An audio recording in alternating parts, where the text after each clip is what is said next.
तुकाराम महाराज म्हणतात की ज्याला आपल्या जीवनामध्ये परमार्थाचे खरे फळ मिळालेले आहे, तो माणूस अध्यात्मामध्ये तो माणूस खरा सुखी झाला.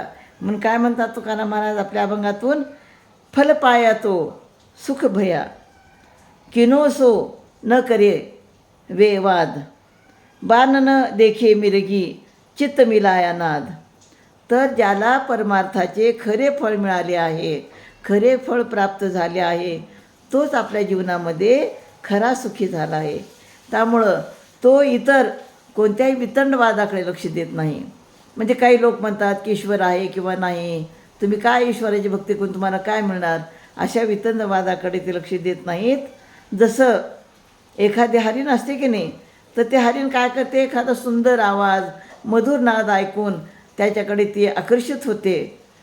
तिचं लक्ष म्हणजे त्या बाणाकडे नसते, जे बाण त्याला मारण्यासाठी येत आहे त्याकडे तिचं लक्ष नसतं. तिचं लक्ष फक्त त्या मधुर नादाकडे असते. आणि म्हणून आपलं लक्षसुद्धा परमार्थामध्ये ईश्वराचं नामस्मरण करण्यामध्ये असावं.